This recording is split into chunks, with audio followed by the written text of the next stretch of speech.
I spoke one-on-one with President Trump about this virus pandemic and his administration's response. Typically, the job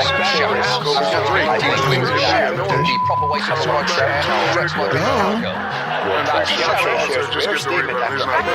Excuse me.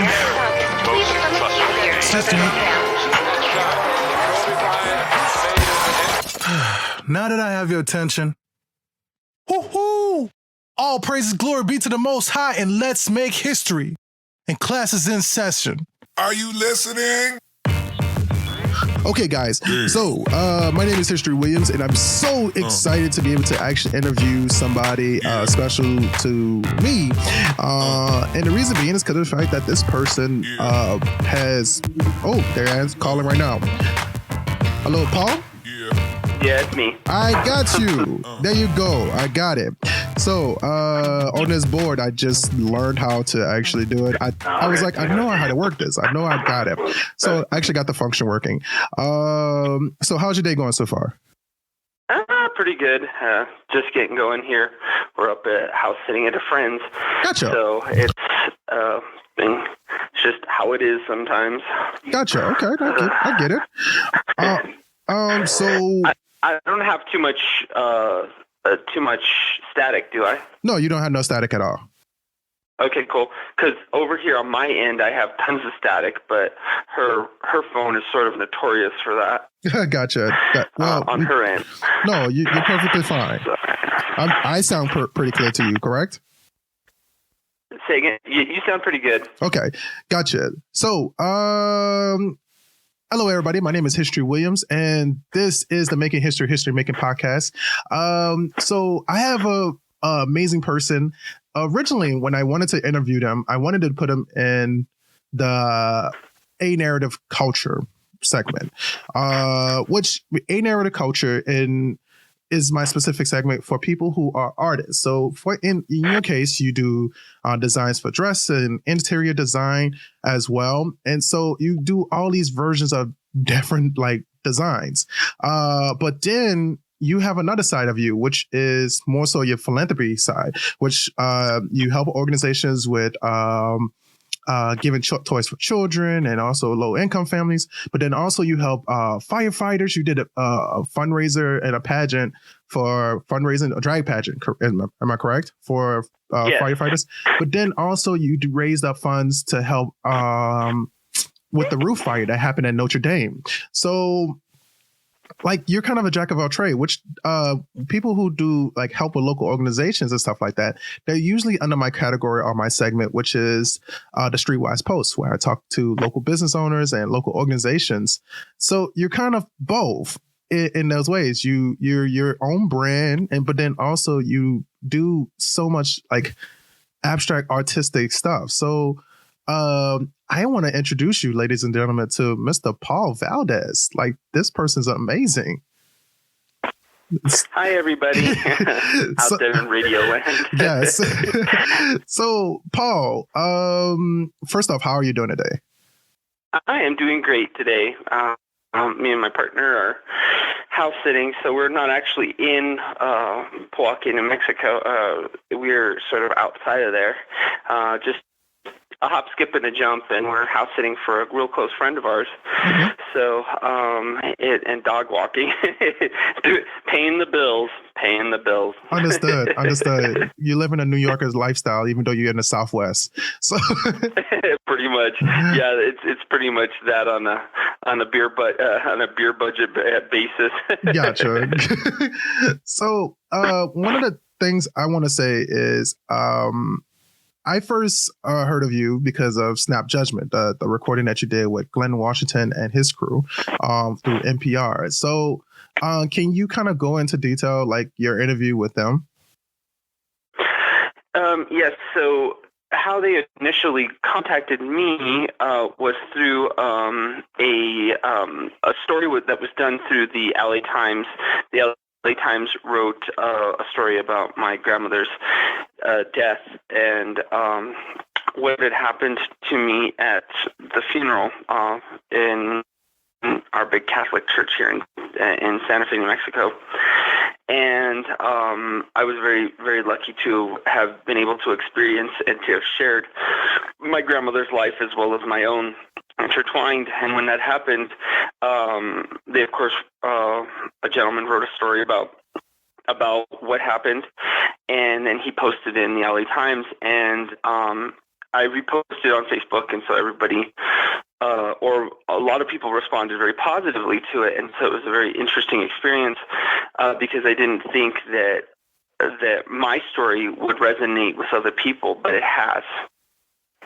So it was a true blessing to be able to inform other people about the LGBTQ community, how it's treated, as well as just in general the experience of sharing my life story that was commingled with my grandmother's. So then what happened was that I was contacted by Snap Judgment, and they gave me a call within maybe a couple of months, and then we did a live recording of the retelling of the story in my words, and then it got to more people. So that's pretty much what happened in that experience, which really helped with a whole bunch of different things. It was such a wonderful opportunity because it helped people in supporting me in my charities and supporting me as a drag queen and just as a person of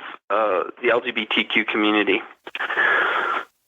Gotcha. So one of my things that I find fascinating about you is your relationship with your family. We had a conversation a few weeks back, and you were talking about how good and accepting your family handled when you came out to them.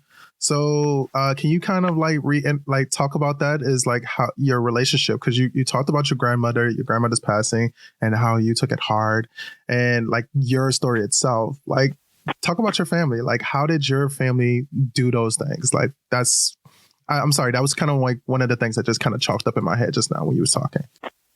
Sure. Well, my family was supportive. So at the beginning, there's always a time. I like to sort of identify it as an experience that I, as a gay LGBTQ person, come out. So it takes time for us to come out and for us to then be able to feel free to tell other people.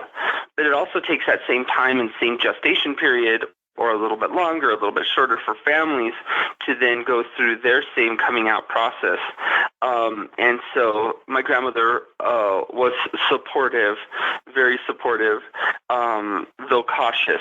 My grandfather on my mother's side took a little bit longer to become comfortable with that experience, but my grandmother really helped my grandfather in many ways by encouraging him, and then my grandfather came to his own conclusion by liking my partner, who then he was very, very connected with, loved as a son-in-law, and so on.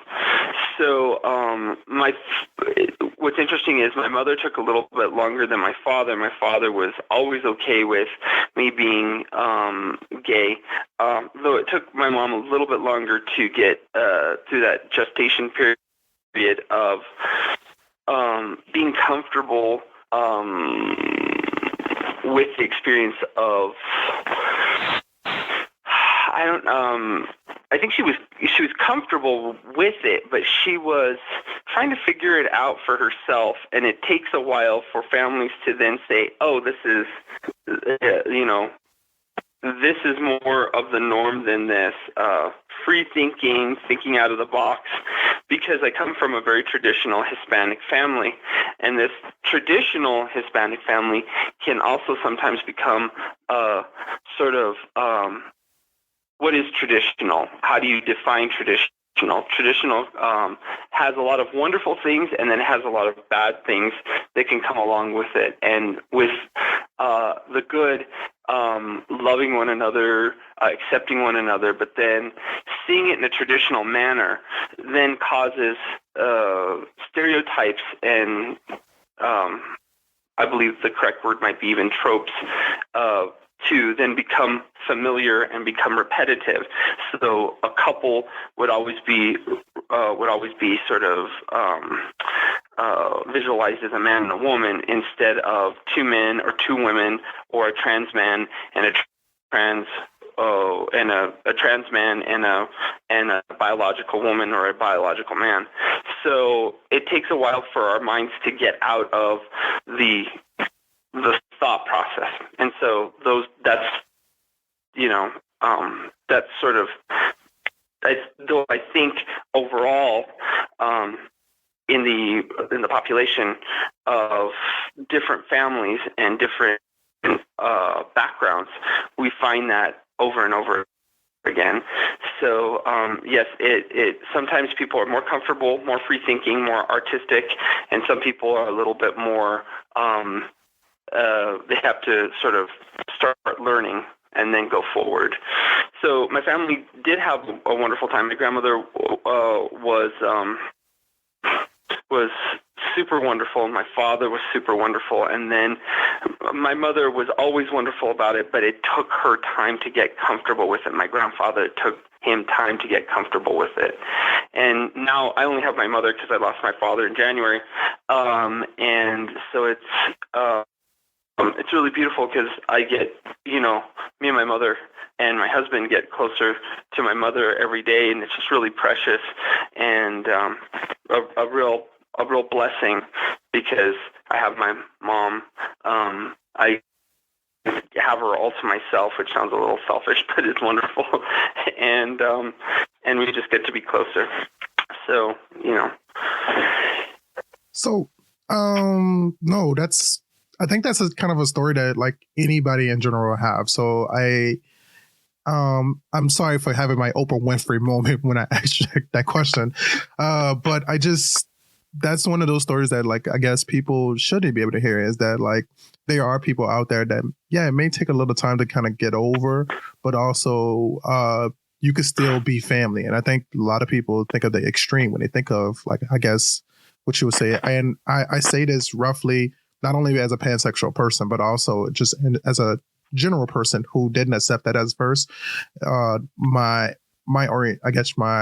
preference, you would say, is our community. It's that like what we didn't know about our community is that we can start to kind of get ourselves accustomed and get ourselves changed into those new specific things. So I love the fact that you talk about that, or you kind of praise your family in that way, in that general aspect. Now, let's get into what I really wanted to talk to you about, was your philanthropy, your charities and organizations that you're a part of. So tell me some of your organizations that you're a part of, or some of the fundraising that you do.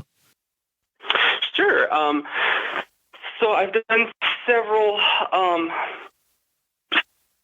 So I just stepped out of being Miss New Mexico Gay Rodeo Association 2019, and that's a big lump sum of money.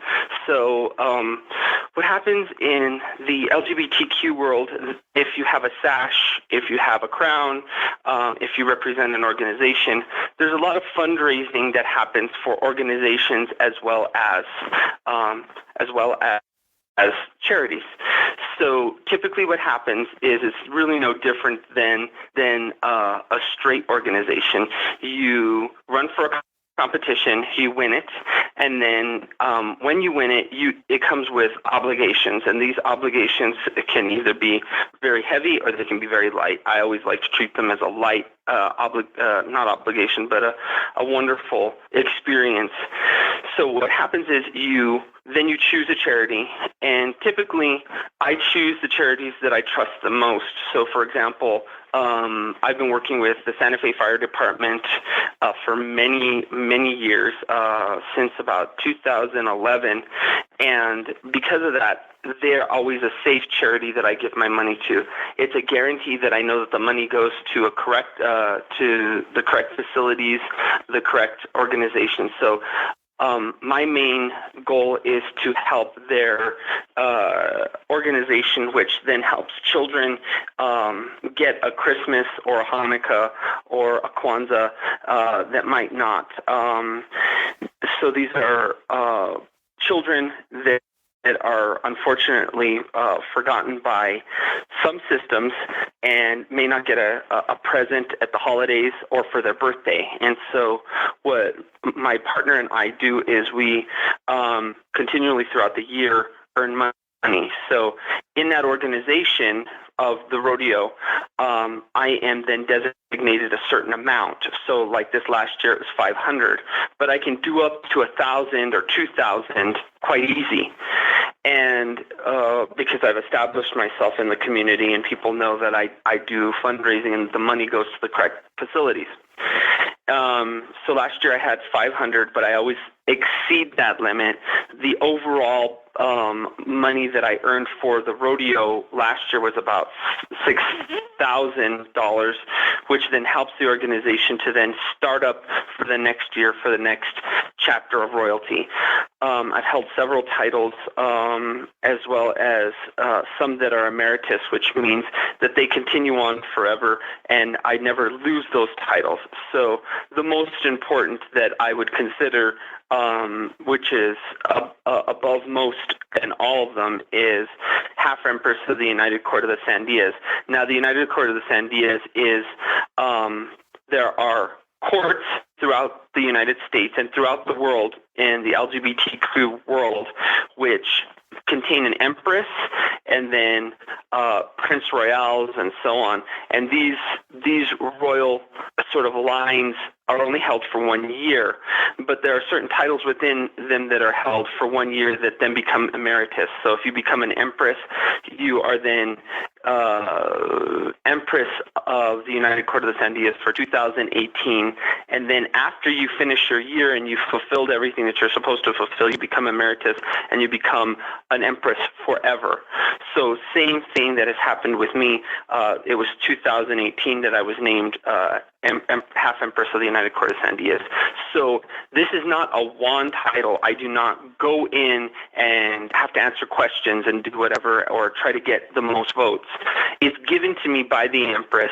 The Empress then designates a half Empress, such as myself, that would then be able to take over her spot if some kind of accident should have happened to the Empress. She got ill, she passed away, I would then become Empress and would become acting regent for her, which also comes with fundraising.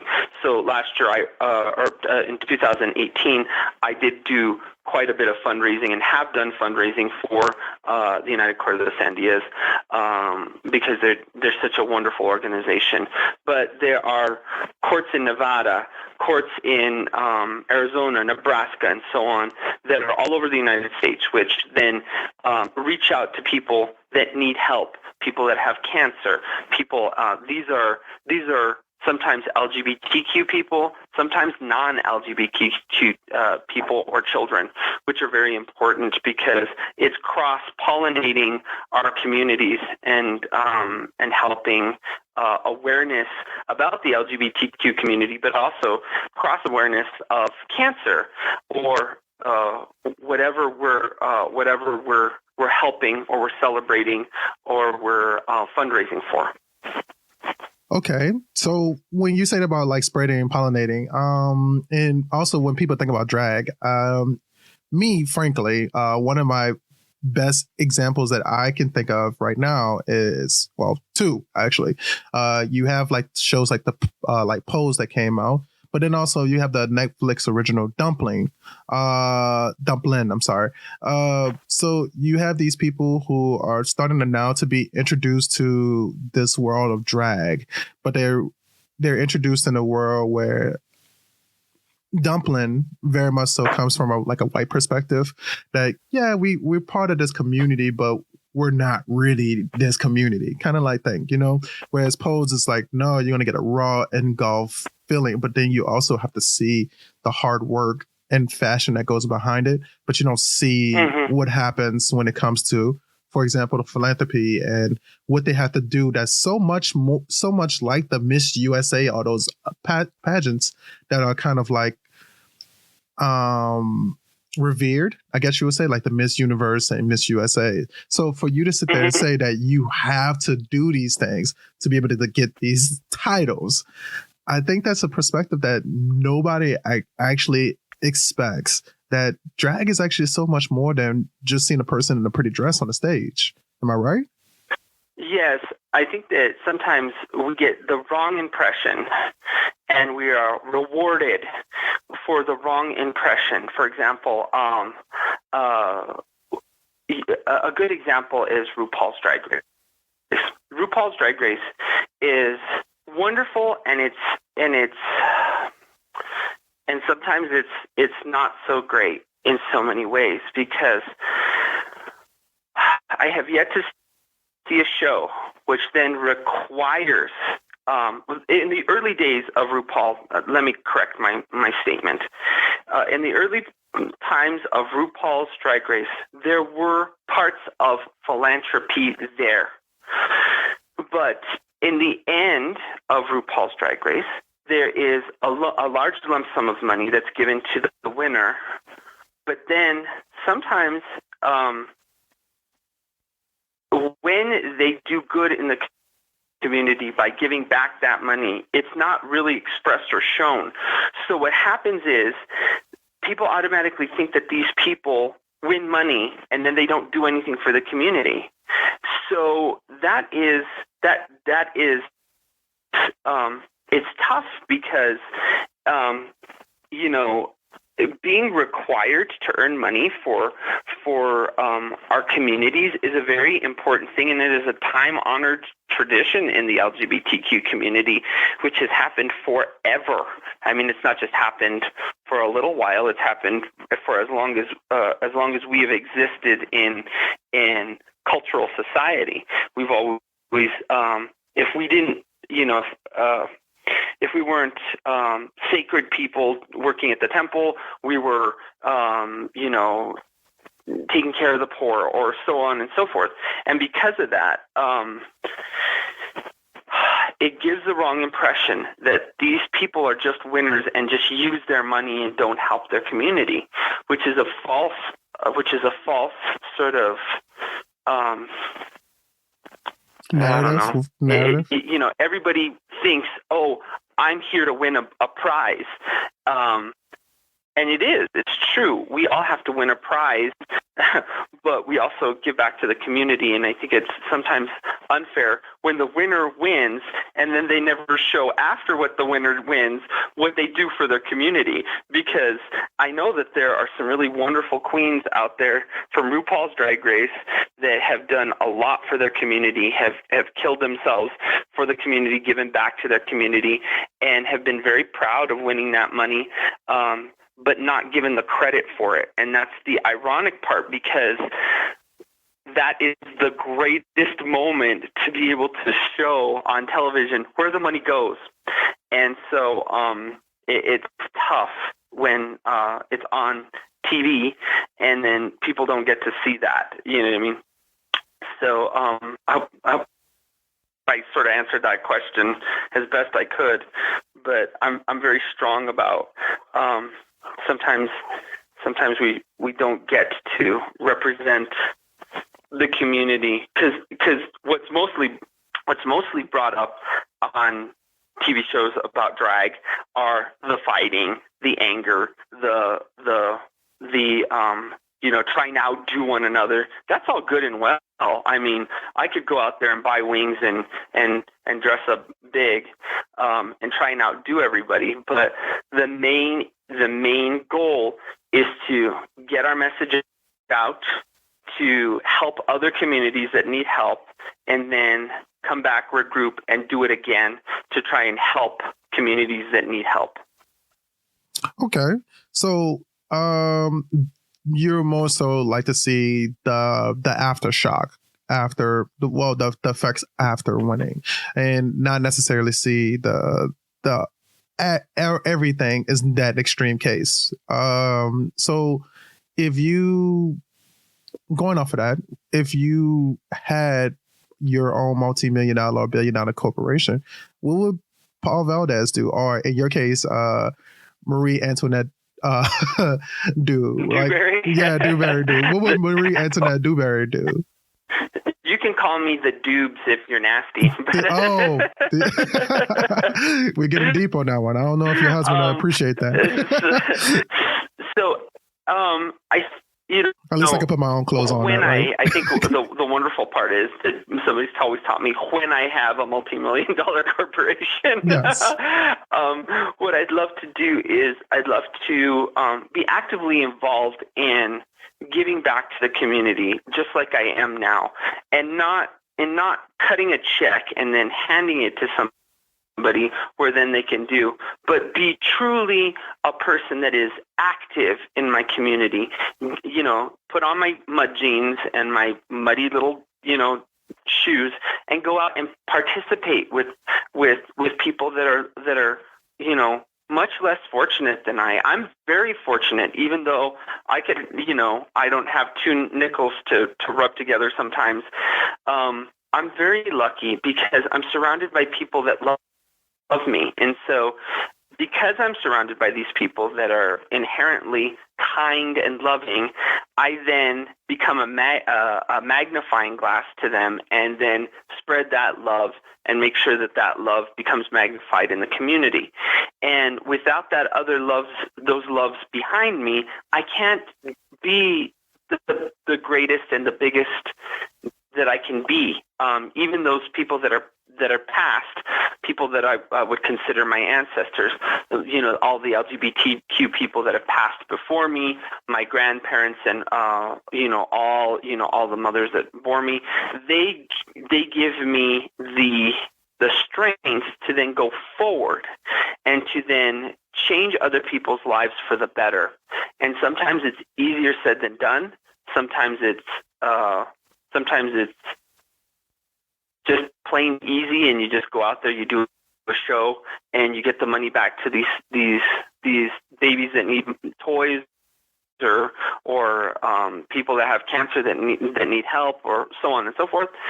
And but to stay active in your community is to then build a legacy of kindness, because the legacy of kindness isn't attributed to one person and one person only. It's attributed to all people that are kind. And to be a part of that legacy is to be eternal.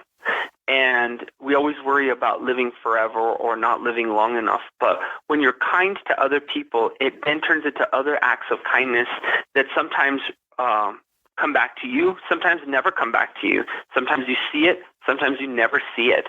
And those are the most important ones, is the ones that you don't see, because you're interacting with people that need help. And so if I had tons of money, I would just want to be out there in the community all the time. I think that's really important.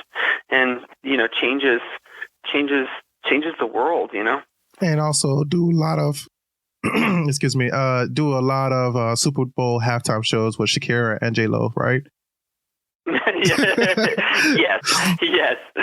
Lots of those, like shaking it. And come on, we got to bring Cardi B into do Wyclef, right? So we could kind of get the full effect. Lots of fringe. Of fringe, yes. Let's do it. So I've been wanting to ask you this for a little bit. Give me your best Marie Dewberry.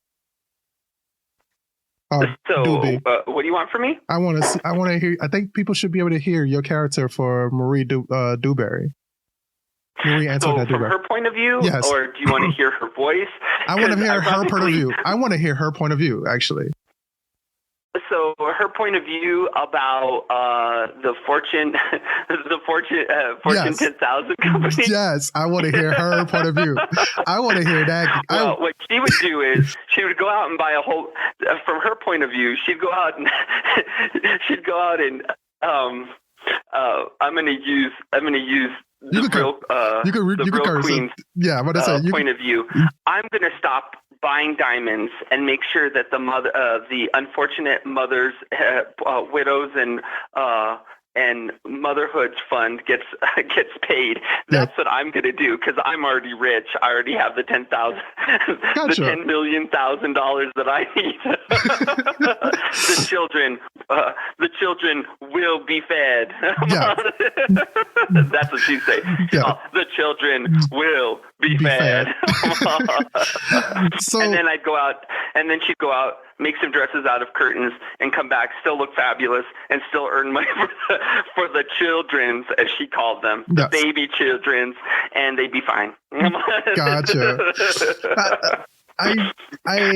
I'm sorry. I've always been kind of like fascinated by that. Is that like even with acting, it's like how do you tap into those characters? How do you tap into putting yourself into that mindset? Go ahead. Well, I think that how I tapped into my character was she was always there. She was always the voice of empowerment, but I didn't know that she was who she was until she had her name. And that name was, I always tease that that I have two names, and one is my given name and one is my Christian name. And my Christian name is Paul Valdez. That is my Christian name. That's the name I was baptized with. But my given name is Marie Antoinette Dewberry. And it may seem strange, it may seem odd that that a Hispanic man has a French name of a woman, of two women, in fact. But here is the reality. The reality is the moment I found Marie Antoinette Dewberry and realized that she was part of my life and that I was part of her life, and we were one and the same, and that there were no separates between who we were, I became empowered. I realized that gay men would listen to a drag queen before they would listen to an effeminate gay man. So I used Marie Antoinette Dewberry and all my feminine wilds to then attract gay men to listen. But what's interesting is that I wasn't just trying to attract gay men. I was attracting the populace in general to then recognize what I had to say and then go forward with it. And it's so much fun. It added the fun to my life, and it helped the duty have purpose. The I don't know how to say it. The as RuPaul would say it, the eleganza, extravaganza have purpose, because eleganza, extravaganza without purpose is just showboating and not doing anything for anybody else but yourself. And if you only have me on that horizon, then how can you help anybody else? You're just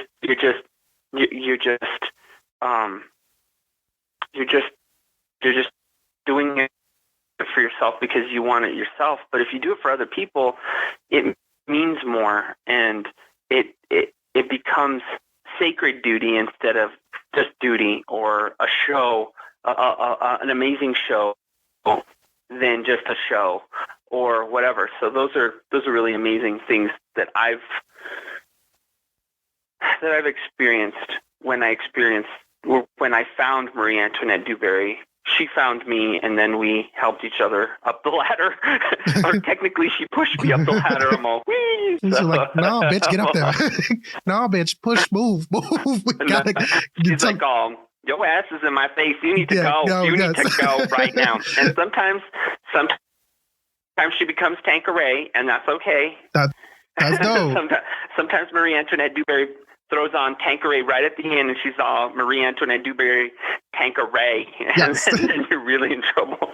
Well, I would say this, and I'm glad that because you kind of hit on it, is that like we all kind of need that someone to kind of just push us and to make us to be better and to make us be able to separate. Because I would say this, as minorities, I'm not saying that white folks don't go through the same thing.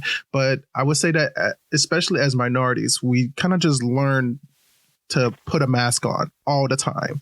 And I mean minorities by not only color, but like by gender preference and orientation and so on, right? Those group of people, we put on a mask and we try to figure out what is the best, I guess, way to approach, I guess, a situation and how we approach our situation. So when you walk out, Paul is not necessarily the same as Paul who's at home with his husband. And so in this way, I'm doing radio right now. And I'm not scared to mention that my real name is Jason Blanks. But on air, when I get on this microphone and when I perform and I entertain, I'm History Williams, and I'm glad to be History Williams. And sometimes when you don't have that physical person there, you have to make that person. You have to kill the person that you ought to be the person that you want to be. And I love that quote from like Rocket Man when they had the Elton John's mentor say that, is that you have to kill the person that you ought to be the person that you want to be. And so I love that. And I'm glad that you have Marie. I'm glad that you have like such a following, like a solid foundation. I'm glad that the world has a Paul. And I think that the world will be a little bit weaker and crumbly or fragile if it didn't have a Paul Valdez and a Marie Antoinette Dewberry. So thanks a lot for your service. Is, I have peace in the idea that there will be one moment when I won't be here no more. Yes. But even though I don't have any kind of children of the body, there will be another person that will take my place. It's always preordained. There's somebody else that maybe hasn't been born or that has been born and is working up to it now that will take my place after this old bitch is gone. And that is how it's supposed to be. And I'm not meant to go on forever, because if I was meant to go on forever, it would be unnatural. It would set the order off kilter. And so we all have our birth, our growing up, our moment in the sun for as long as it can go, and then we have that moment stop and we die, and then somebody else takes over. But there's somebody else in training, even though I'm not training them, and that's okay. And that's how it's supposed to be and how it's always been. Because I took over somebody else's place. I just don't know who it was. And then my turn will be over, and I'll go to the heavens, or I'll be in grace. As Richard hates when I say, my Father is in grace. Richard says, Jesus. You can hear him in the background. But he's all, I'm like, I always tell him, my Father is in grace. And it's the truth.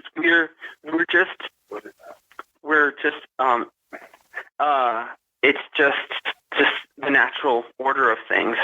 Even for drag queens live forever, but they don't live forever. They go to heaven. They go to heaven with an Ian. I dig it. Well, I appreciate that we got to do this interview, Paul. Like, this has been kind of like a 3, maybe 4 year thing that we've been trying to do. I know that we've been talking about. Yeah, do it. And so I'm glad that you can continue to inspire me. You continue to inspire other people. I appreciate you. And I'm so kind of glad that you're kind of my first person to be able to put into 2 segments. We've talked for 30 minutes, 42 minutes.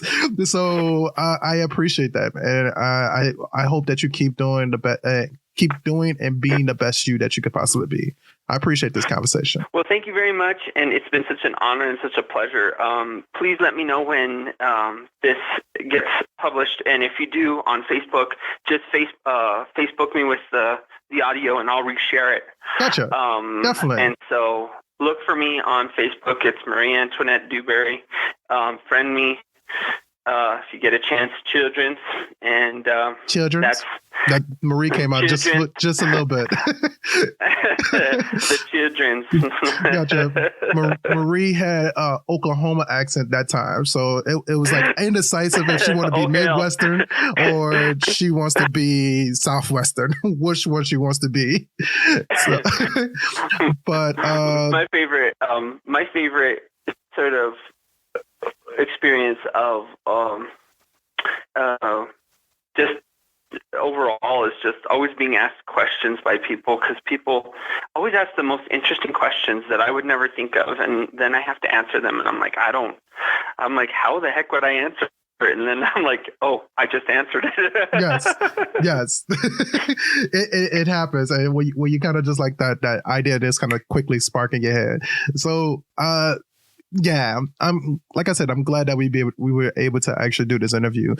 So they can find you on Facebook under Marie Antoinette Dewberry. Where else can they find you? Well, that's pretty much it for right now. Just Facebook? Because right now, it's funny because I don't have any. I didn't run for any titles this year. My father just died earlier in the year, and so my partner and I made a real concerted effort to not. We were just in the thick of trying to take care of my dad with my mom, and he had sarcoma, and it was very sudden. Mm-hmm. He got sick in June and then passed in January, and so we just made a concerted effort to just not do anything. Fundraising, yes, fundraising is eternal. It's every year. I put shows on every year, but less infrequent because it was so much. And then he passed, and it's trying to put your life back together, and it's just never the same. So it's a real tough experience. So for right now, I'm working on a show in May, and I will be performing in Colorado. I've been invited to perform in April, so those are a couple of places that I'll be appearing. But I always put the shows and the posters on my Facebook so you can see me there. Okay. Now, with that being said, I will say one last thing, and we definitely have to go. I'm telling you, I'm glad that Facebook kind of bought it out, but Instagram, I think Marie needs to have an Instagram. Instagram is doing the Lord's work in a lot of ways. So definitely bring those dresses to Instagram. You know that Richard does my Instagram for me, don't you, hon? I don't know. I don't have no Instagram. Richard said, I don't have no Instagram. What you talking about?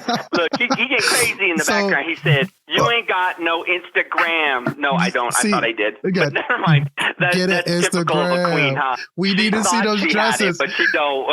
We need to get the Queen Dewberry, the Instagram. Well, not Queen, the Empress Dewberry. She confused. Yeah, yes. That's like the Empress's new Instagram. Yes. It doesn't exist. We need to get the Instagram. She be like, Lord, baby, yes, I got the Insta Facebooks. It's the books, the Facegrams, and the chat Twitters. When I get to realities, then I'll have the Instagram. Yes, definitely. We need to get the Instagram. Get those dresses out there. Get those people to see the Marie at her best. Get in there. Well, best, and I guess you would say her worst, which pretty still is very fantabulous. That's a very normal thing. I think everybody thinks that drag queens always have that 100, amazing, 100%. There have been some times where Marie Antoinette has done some stinkers, such as the memorable "Take Me to Church" show, where Take Me to Church. I still made $100, but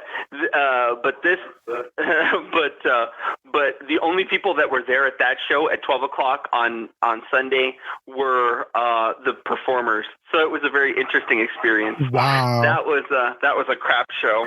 Yeah. Wow. Thank you, Marie Antoinette Dewberry, for thinking out of the box. Come on. Well, thanks a lot, Paul, and I can't wait to do this again. Definitely will make sure that you stay updated with us and make sure people will stay updated with you. You make sure you have a good day. Well, we love you guys lots out there. Be careful, be safe, and don't be crazy. Don't be too crazy. Definitely won't be too crazy. Oh, my husband's asking me, where are you in Michigan? I am in Grand Rapids, Michigan, technically. Well, Holland, Michigan, technically, but I claim Grand Rapids.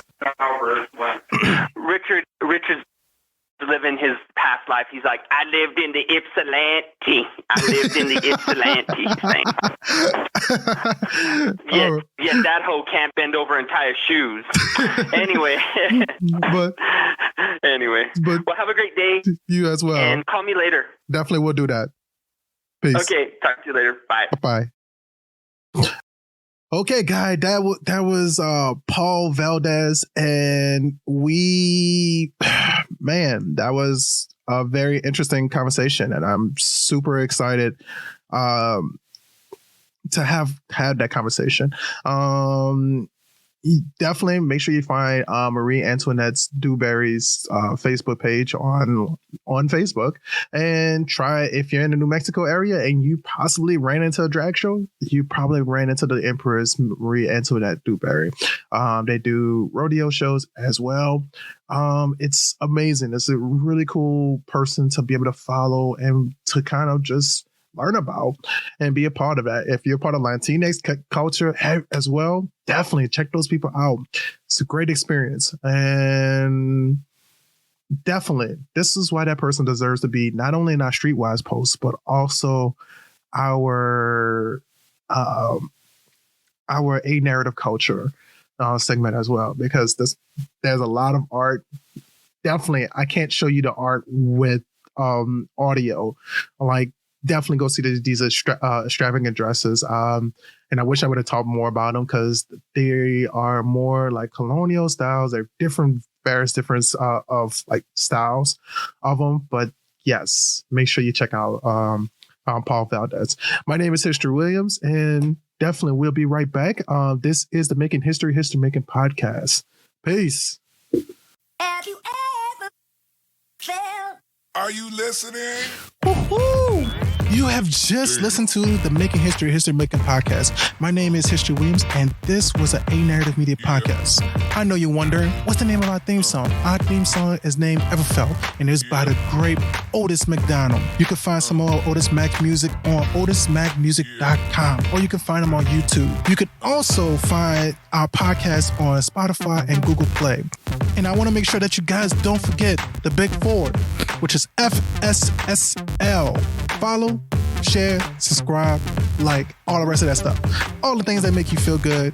And you make sure that you get your boy his sexy soulful voice on your radio, on your earbuds, your headset, wherever you get your music or you listen to your podcast.